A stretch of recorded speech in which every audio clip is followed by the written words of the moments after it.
որ այստեղ անելիք չունի։ Դուք անձամբ որպես նախարար հետաքրքրվել եք, ինչ վիճակում է կալանավորը։ Երկու անչափահաս երեխայի մայր է։ Բնականաբար հետաքրքրվել եմ, Տիկին Վիրաբյանը ուշագնացություն է ունեցել, շատ արագ հենց տեղի բժիշկները ճնշումը չափել են, ճնշումի հետ կապված խնդիր ուներ, համապատասխան դեղամիջոցը հատկացվել է եւ այժմ նորմալ վիճակում է գտնվում, բայց մեր հենց համակարգող տեղակալի վերահսկողության տակ է ամենօրյա ռեժիմով։ Այսինքն մեկ անգամ չեղավ անցավ հերթական դեպքն արտադրության առողջական խնդիրների մասին անհրաժեշտ փաստաբանը։ Սա ազդակ չի ինչ-որտեղ որ վերանայվի կամ որևէ գործողություն արվի, վերջո կնոջ մասին խոսքը եւ երեխաների։ Իվերջո հացբերողի ճակատագրին պետք է արժան։ Արմեն Գրիգորյանի եւ նաեւ Արմեն Գրիգորյանի ճակատագրի։ Առողջության հետ խնդիր ունեցող մարդկանց հետ կապված ընթացակարգը հետեւյալն է, թե մարդը քրեակատարողական հիմնարկում եւ առհասարակ որևէ այլ միջավայրում ազատության մեջ ունի առողջության հետ կապված խնդիր, դրա ախտորոշումը տալիս է բժիշկը, առողջապահական համակարգը եւ օրինակ ազատազրկված մարդկանց հետ կապված հետեւյալն է։ Առաջի տարբերակը դա եթե տեղում հենց բուժօգնություն է ցուցաբերվում եւ մարդը շարունակում է կրնել ազատազրկումը հենց տեղի քրեակատարողական հիմնարկում, մյուս տարբերակը եթե տեղափոխվում է, բայց բժշկի ռեկոմենդացիայի հիման վրա տեղափոխվում է հենց դատապարտյալների հիվանդանոց, կա նաև տարբերակ, եթե մեր քրեակատարողական հիմնարկում բուժօգնությունը համապատասխան ձևաչափով հնարավոր չէ իրականացնել, տեղափոխվում են քաղաքացիական հիվանդանոց, այսինքն դա ոչ արտադրության նախարարի կամ ոչ իրավաբանի որոշմամբ չի, դա բժիշկը եթե համապատասխան հիմնավորումը տալիս է, մենք շատ արագ իրականացնում ենք դրա, այսինքն քրեակատարողական հիմնարկում գտնվող դատապարտյալի կամ կալանավորված անձի տեղափոխում։ Այս այն մեղադրանքին, որը առաջադրված է Տաթևիկ Վիրաբյանին եւ արդյոք այդպես հանցավոր արարք է, որի հիման վրա պետք է մարդու տեսակցությունները փակել։ Միթե այդքան վտանգավոր է իր արած մեղադրանքը։ Ի վերջո մենք ունենք այլ մեղադրանքներ, որոնք ավելի քրեորեն պատժելի են, բայց տեսակցությունների վրա արգելան։ Օրինակ, երկրի վարչապետը ասում է ասֆալտ կլիզեն եւ այլն, բայց այդ պատասխանատվության չի ընդհանրական պետք է տամ, դա նույնիսկ կլինի ներգործություն մեր դատական իշխանության նկատմամբ, դատավորն իր ներքուրին համոզմունքի հիման վրա որոշում այս կամ այն մարդը որտեղ պետք է գտնվի, այս գործով կոնկրետ դատարանը այդ որոշումն է կայացրել, ես որպես արդարադատության նախարար ապահովում եմ մեր քրեակատարողական հիմնարկում գտնվող մարդկանց, այսպես ասած, պատշաճ պահման վայրի ապահովում։ Պարոն Մինասյան, դուք արդարադատության նախարարն եք։ Ի վերջո երբ է վերջ տրվելու մեր երկրում ընտրովի արդարադատությանը։ Ես կարող եմ ձեզ բազմաթիվ օրինակներ բերեմ։ ԿՊԱ-ական падգամավորը քաղաքացու կարտոֆիլը գցում է, խուլիգանություն է անում, հայոյում է, մինչդեռ նա ազատության մեջ է։ Որևէ քրեական վարույթ չկա նախաձեռնված։ Արդյունքում ընդհանրապես զանգվածային անկարգությունների մասնակցող կնոջը երկու անչափահաս երեխաների մորը տանում են եւ կալանքի տակ են պահում։ Երբ է այս ոչ օբյեկտիվ ընտրովի արդարադատության վերջը տրվելու գործերով, որպեսզի կարողան գնահատական տալ, առաջինը պետք է լինել մասնագետ, երկրորդը պետք է արդարադատության նախարարն եք, խնդրում եմ մի մասնագետ։ Քաղաքականությունը այդ ոլորտում քաղաքականությունը հաստատում եք դուք։ Ես լսեցի ձեր քաղաքական հայտարարությունը։ Սա քաղաքական չի, բայց իրավական քաղաքական հաստատում եք դուք։ Առաջինը պետք է գործի նյութերին ծանոթ լինել, ցեզանից ոչ մեկը ակնհայտ ԿՊԱ-ական падգամավորն ասում է ականջները կկտրեմ, լեզուդ կկտրեմ, բայց ինքը ոչ մի քրեական պատասխանատվություն։ Ես լսեցի նաև ձեր երկրորդ քաղաքական հայտարարությունը։ Մենք ձեր գնահատականը չենք լսում, բայց պարոն Մինասյան, դուք լսում եք։ Պարոն Մինասյան, դուք լսում եք լրագրողների հայտարարությունը, բայց ձեր գնահատականը երեխա ունի, իր խնամքին ունի հիվանդ մայր։ Այսինքն ծայրահեղ դեպքում է կալանք օգտագործվում։ Առաջին հերթին ծանոթ լինել նյութերին, որով որ նյութերին ոչ ծանոթ չենք ոչ ես, որովհետև դրա իրավունքը չունեմ, ոչ դուք չունեք դրա իրավունքը, նյութերին ծանոթ է դատավորը եւ ծանոթանալով գործի բոլոր հանգամանքներին դատավորը մեր օրենսդրության համաձայն եւ միջազգային ստանդարտներին համաձայն իր ներքին համոզմամբ կայացնում է որոշում։ Այս համատարած կանոնավորումների ժամանակ դատական Ձեզ համար ներողություն ձեզ համար մտահոգիչ չի, որ խափանման միջոց կալանքը դարձել է մահակ ընդդիմադիր հայացքներ ունեցող մարդկանց համար, այլախոհների համար դարձել է մահակ։ Կոնկրետ Տաթև Վիրաբյանը ունի 2 անչափահաս երեխա, իր խնամքին ունի նաև մայր, եւ նորմալ եք համարում, որ մեր երկրում կա դատավոր, որ այս ամենը հաշվի չի առնում։ Ես ձեզ վստահեցնում եմ, որ մեր դատական համակարգը այսօր անկախ է։ Ես ձեզ վստահեցնում եմ, որ դատավորների վրա որևէ ներգործություն գործադիրը չունի եւ դատավորի դատաների դիմաց ակցիա է իրականացվում։ Դատավորի որոշումից հետո վարչապետի գլխավորությամբ ակցիա է իրականացվում դատարանների դիմաց։ Օրինակ, եթե դուք դժգոհ լինեք ձեր հետ կապված դատական գործի վճռից, օրինակ աղազրպարտության հետ կապված լինի դատական ակտ, որտեղ որ ձեզ մեղադրում են զրպարտության կամ վիրավորանքի մեջ, կարող եք դիմել Արդարադատության նախարարին կամ Էթիկայի հանձնաժողովին եւ ապացուցել ձեր դիմումը, որ դատավորը գործել է օրենքին հակառակ։ Եթե դատավորը գործել է օրենքով, բայց ոչ ձեր ճաշակով, ոչ ձեր կարծիքով օբյեկտիվ, սա այլ հարց է, բայց օրենքը տալիս է հնարավորություն դատավորին հենց իր ներքին համոզման որոշումներ կայացնել։ Բայց նախարար, ձեզ մոտ հարցեր չի առաջացնում, թե ինչպես է ստացվում, որ հիմնականում ընդդիմադիր գործիչներ են դատավորները խափանման միջոցով հատկապես կանոնավորում։ Ես նոր մեր գործընկերներին բերեցի մի քանի ապացույցներ, որով որ ակնհայտ փաստարկված հիմնավորվում է, որ դատարանները նաև կալանավորում են գործող, այսպես ասած, նախարարներ, գործող փոխնախարարներ, գործող փոխքաղաքապետներ, այսինքն դատարանը գործում է օբյեկտիվ, հետո են նախարարները կալանավորվում։ Գործող փոխքաղաքապետը կալանավորվում, այսինքն մենք տեսնում ենք այսօր մի process, որը երբևէ չենք տեսել, այսինքն դատարանին մեղադրել այս կամ այլ իշխանական կամ ոչ իշխանական որոշումներ կայացնելու մեջ իմ կարծիքով օրինակ ներողություն Արմեն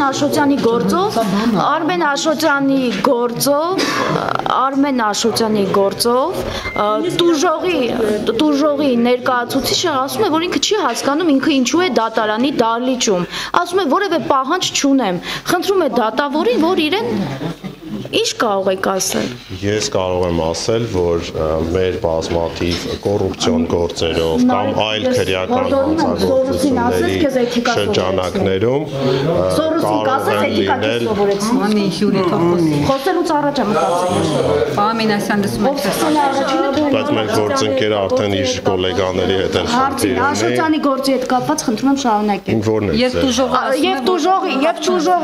իր ներկայացուցիչը ասում է, որ ինքը չի հասկանում ինչու է ինքը դատարանի դահլիճում։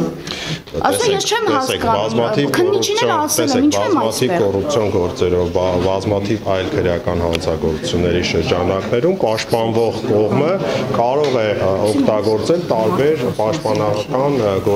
գործ նաև դրանցից մեկն է, այսպես ասած, ներկայացնել դա որպես քաղաքական դրդապատճառներով հարուցված վարույթ, որի հետ որ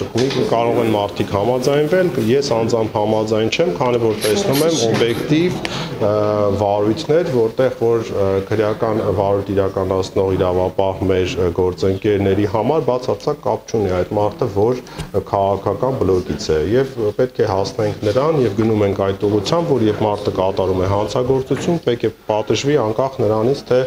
ով ինչ քաղաքական փաթեթավորում է դրան տալիս։ Պարոն նախարար, կներեք, երբ որ այդ հայտարարություններին է առնչվում եւ քրեական գործեր է հարուցում։ Օրինակ, երբ որ Նիկոլ Փաշինյանն ազգային ժողովի ամբիոնից հայտարարում է, որ պետք լինի նաեւ Բաքու կուղարկենք ձեզ, ընդդիմադիրներին ուղղված հայտարարություն է սա։ Սա արդյոք ճնշում չէ ընդդիմադիր քաղաքական գործչի նկատմամբ եւ նա կարող է կաշտկանվի իր հետագա քննադատություններում իշխանությանը, որովհետեւ օրինակ վարչապետից լսել է, որ պետք լինի կոշել արմավիր քրեակատարողական էլ կուղարկենք, պետք լինի Բաքու էլ կուղարկենք, ինչու սա իրավական գնահատական չի ստանում եւ սրա ֆոնին մենք տեսնում ենք, որ ընդդիմադիր ակցիայի մասնակիցները բերման են ենթարկվում, կալանավորվում են եւ ձեր թիմից մի պտնել ասում է, որ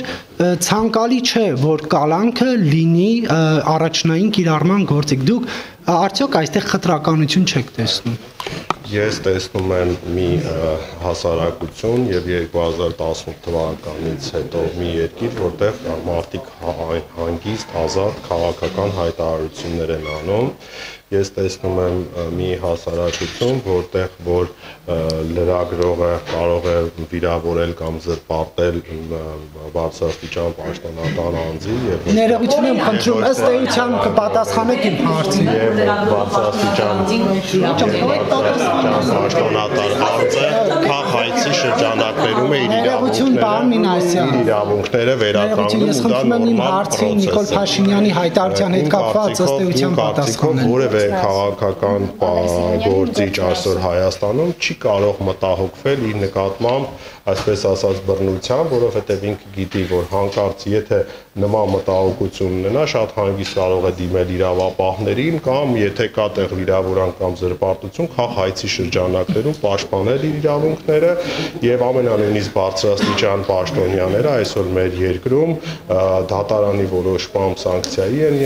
եւ ունենք այս մասով շատ օբյեկտիվ արդարադատություն։ Նիկոլ Փաշինյանի այդ հայտարարությունն ինչու չարժանացավ իրավական գնահատականի։ Եթե ինչ-որ մեկը որևէ հայտարարությունից անկախ պաշտոնյայի գտնում է, որտեղ կա հայցի հիմքեր, պետք է գնա դատարան։ Դուք ինչ եք գտնում։ Ձեր գնահատականը ընդհանրապես այսօրվա մեր արդարադատությանը ո՞րն է, պարոն Մինասյան։ Գտնում եմ, որ մեծ ժառանգություն է հասել բավականին խարխլված արդարադատություն, բայց այսօր մեր քաղաքականության շնորհիվ եւ ռազմավարական նպատակների իրականացման շնորհիվ գնում ենք լավ ուղղությամբ, ճիշտ ուղղությամբ, բնականաբար խնդիրները կան եւ դրանք շատ են, բայց process-ը գնում է դեպի առողջացում։ Խարխլվածը ո՞րն էր, որ հակակոռուպցիոն դատարան չկար, խարխլված էր։ Հիմա որ հակակոռուպցիոն դատարան կա, որը մեծամասամբ տպավորություն է ստեղծվում, որ ստեղծվել է որպես մահակ կալանքի տանելու կոնկրետ միջոց, հիմա այսպես է արդեն խարխլված, այսպես չի խարխլված։ Որ հատուկ դատարան քաղաքական հաշվեհարդարի այն ժամանակ ապացույցը, որ արդարադատությունը գնում է առողջացման, դա նա է, որ այսօր դատապարտվում են, կալանավորվում են, նաև բազմաթիվ գործերով հենց իշխանության, այսպես ասած, դեմ դատական որոշումներ են կայացում, հենց սա է ամենակարևոր ապացույցը, որ process-ը գնում է առողջացում։ Լրատվական դաշտում առողջացումը գնում է, որ այստեղ կանգնած են 11 լրատվամիջոց, նույնիսկ չկա երկուսը, որ մեկ խմբի կամ մեկ տիրոջ անդամ լինի, բոլորը տարբեր եք, անկախ եք։ Կներեք, ինչ եք տերերից խոսում։ Մենք մենակ մի տեր ունենք, այդ Աստվածա, պարոն Մինասյան։ Դուք էլ կարծեմ լրատվամիջոց ունեք, այդպես եք վերաբերվում, հա, ձեր աշխատակիցների, ձեր անվան հետ կապված լրատվամիջոց կա։ Հիմա իրենք ձեզ տեր շեֆ են համարում։ Գովասանքեր։ Գովասանք բացարձակ չկա, երբ որ դուք ինչ որ տերերին ծառայելու տրամաբանությունից եք խոսում, պարոն Մինասյան։ Իրավաբանական անձը գործատուն տեր չի, իմ տերը չի։ Դուք արձանագրում եք, դուք արձանագրում եք, այսինքն որ նախկին իշխանության օրոք, որի մաս եք նաև դուք եւ կար այսպես մեդիա, հա, խումբ, դա արդեն փլուզվել է, չկա, ձեր իշխանության նախկին իշխանության արատավոր դրսևորումներն եք արձանագրում։ Իշխանության ճիշտ քաղաքականության շնորհիվ է, որ բազմաթիվ ոլորտումներ ունենք առողջացում, որ լրագրողներին փողոցում ծեծում են, բայց պատասխանատվության չեն ենթարկվում։ Արձանագրում եմ, որ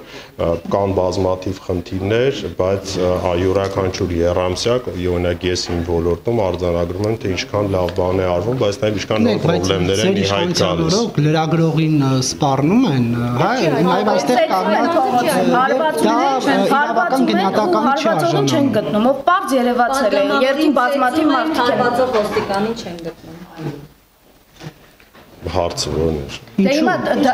դա է արդարադատության ձեր ասած բարելավումը, նախկինում քննադատություն կար, որ Զանգովի արդարադատություն է իրականացվում, ոնց որ հասարակությունը դրա մասին այդպես լսում էր օդից կախված լուրերով, այսպես ասած, բայց այս իշխանության օրոք մենք ունեցանք փաստական հանգամանքներ, ձայնագրություններ, թե ոնց են փորձում միջամտել, հա։ Չէ, ներողություն, քեջ։ Հա, թե ոնց են փորձում միջամտել, այսինքն այդ Զանգովի արդարադատության օրինակները այս իշխանության օրոքի հայտ եկան, բայց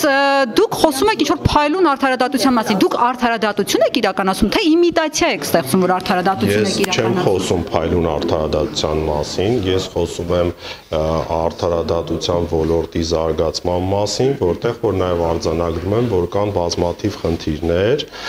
ես հավատում եմ, որ մեր իշխանությունը գործում է անկաշառ եւ օբյեկտիվ, բայց նաև հավատում եմ, որ բազմաթիվ խնդիրներ կան, որոնք դեռևս չեն կարողացել լուծել։ Ինչ վերաբերվում է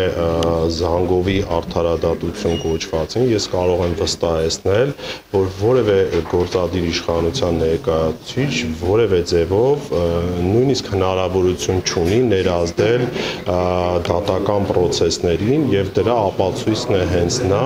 որ այսօր գործադիր իշխանությունը ունի բազմաթիվ դատական ակտեր, որոնք հենց իրենց դեմ են, որոնք որ առաջացնում են ֆինանսական հսկայական պարտավորություններ, որոնք առաջացնում են մարդկային, այսպես ասած, թիմային կորուստներ, երբ որ կալանավորվում է բարձրաստիճան պաշտոնյա, որի հենց կալանավորումը ենթադրում է թիմին մեծ հարված եւ նման ապացույցները շատ են։ Այսօր արդարադատության նախարարությունը իր գործերը դատարանում եւ պարտվում է եւ հաղթում է։ Դա եւս մեկ ապացույց է, որ չկա Զանգովի կային պարտված գործեր Սերժ Սարգսյանի ժամանակ, բայց էլի ասում էին Զանգովի արդարադատությունները ծախված են, դատավորները պատվեր են կատարում եւ այլն։ Հիմա դուք այդ նույն փաստերը վերում եք, բայց ասում եք, որ մեր մոտ ամեն ինչ իդեալական է, ճիշտ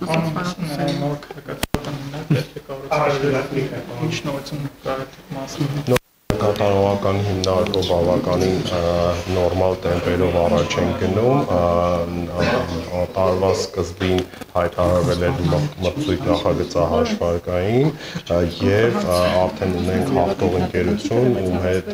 քաղաքացիության կոմիտեն ստորագրել է պայմանագիրը եւ մինչեւ հաջորդ տարվա սեպտեմբերն է գործում այդ պայմանագիրը, բայց մեր այդ ճարտարապետները եւ հաղթող ընկերությունը խոսքետել է ավելի շուտ կտա, եթե որևէ հատուկ խնդիր չառաջանա, կարծում եմ հենց մինչև մյուս տարին այս ժամանակահատվածը նոյեմբեր արդեն կկարողանանք հայտարարել հենց շինարարական մրցույթ, այսինքն էսկիզ ունենք տարածքը, որտեղ որ պետք է կառուցվի կա, ամեն ինչը պատրաստ է, հիմա ամենակարևոր փուլը, որ գեոլոգիա եւ պետք է իրականացի, որ այդ հողերի սեյսմակայունությունը հասկանան, որպեսզի կարողանան ճիշտ հաշվարկել, թե քանի հարկ պետք է լինի այդ նոր շենքը։ Շնորհակալություն։ Ազատագրողների ազատության անկաշկանվածության մասին, բայց ինչպես է այդ հանգամանքը դուք վերաբերում եւ անդրավակների ժամանակ թիրախավորվում են լրագրողները, հարվածների են արժանանում, վիրավորանքների։ Ինչու պատասխան չեն ստացվում նման աջակիցները, որոնք աջակից են միգուցե, չգիտենք, բայց լրագրողներին թիրախավորում են։ Ձեռքներին ասեք կանենք պաստառը։ Հարգելի լրագրողներ, կա մի քանի ընթացակարգ, եթե որևէ մարդու իրավունք է խախտում, եթե դա քաղաքացիական հայցի շրջանակում է ու մարդը գտնում է, որ իրան վիրավորել են կամ զրպարտել են, պետք է գնա դատարան։ Եթե քրեական վարույթում է, պետք է հանցագործության մասին քաղաքական գնահատական տակ է, դուք քաղաքական գործիչ եք։ Քաղաքական գնահատական պետք է տամ, եթե կոնկրետ ծանոթ եմ ամբողջությամբ որևէ դրվագին, որտեղ որ կունենամ օբյեկտիվ, այսպես։ Ձեզ ոնց ծանոթացնենք այդ դրվագները։ Ֆիզիկական ուժ է կիրառվել, ֆիզիկական ուժ է կիրառվել։ Եթե հայտնաբերվում, դա արդեն իրավապահների տիրույթում է, ու դա նշանակում է մեր իրավապահ համակարգին պետք է հարց ուղղվի, եթե ձեզ համար այդքան ակնհայտ է ով է հարվածել ու դուք ունեք ապացույցներ, թե ով է հարվածել եւ իրավապահը չի գտնում, այդտեղ արդեն այլ հարց է, բայց եթե դուք չգիտեք ապացույց կա, ուղիղ եթերով հեռարձակվել է, իրավապահները ունեն, գործը հարուցվածը չեն հայտնաբերում։ Այդ արդեն ճիշտ կլինի Պարոն Մինասյան, եւ արցախցիներին հետաքրքրում է ինչ տարբերություն փախստականի կարգավիճակը ընտրելու եւ Հայաստանի քաղաքացիություն ընտրելու միջեւ, օրինակ մտավախություն ունեն, որ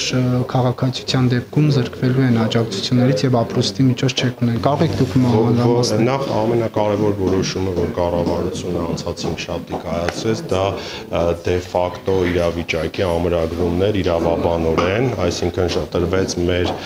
բռնի տեղահանված հայրենակիցներին ժամանակավոր պաշտպանության կարգավիճակ, որ իրենց ենթադրում է հենց փախստականի կարգավիճակ, որևէ սոցիալական երաշխիքի նվազեցում կամ փոփոխություն դա իրենից չի ենթադրում, նաև փոխվարչապետ պարոն Խաչատրյանի համակարգում այդ բլոկը արդեն հայտարարել է կառավարությունը,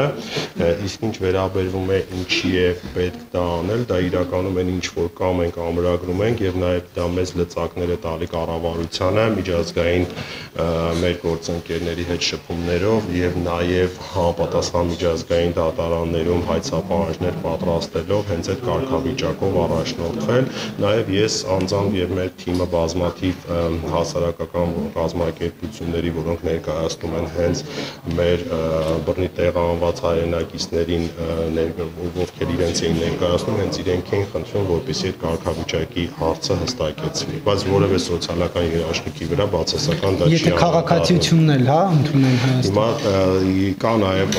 վարչապետը նախորդ հարց ու պատասխանի ժամանակ հայտարարեց, որ բոլոր այն բռնի տեղահանված մեր հայրենակիցները, որոնք ցանկություն կունենան ձեռք բերել Հայաստանի Հանրապետության քաղաքացիություն, ուղղակի սովորական մեր օրենսդրական ընթացակարգերով դիմում են եւ որևէ խնդիր չկա ցանկության հարցը։ Աջակցությունը ինչ կլինի այդ հետո տեղահանվածներին ասում էին, որ Հայաստանի քաղաքացիները հիմա ստացվում է, որ նորից Հայաստանի քաղաքացիները 20 թվականից հետո տեղահանվածներին ասում էին, որ իրենք Հայաստանի քաղաքացի են։ Հադրուցիները ասում են, որտեղ Հայաստանի քաղաքացիներ չեն եղել մեր գործընկերները, դրանք ճամփորդական անձնագրեր են եւ դա նաեւ մարդու իրավունքների եվրոպական դատարանն է միջոցներից մեկում արձանագրել, իսկ մեր քաղաքացիները եւ de facto եւ de jure այսօր համարվում են փախստականներ եւ ունեն հնարավորություն տարբերակ շարունակելով փախստականի կարգավիճակը պահպանել որևէ սոցիալական երաշխիքի չզրկել, տարբերակ չէ ուղղակի գնալ դիմել քաղաքացիություն գործող ընթացակարգերով։ Նախագահների հետ կապված նախարարների զինվորական հետ կապված զինվորական հետ կապված տարբեր տեղեկությունների շրջանառվում է սալվումով որևէ գործառույթ կապված կամ տեղեկություններ ճշտել։ Ճիշտ է, Եվ որ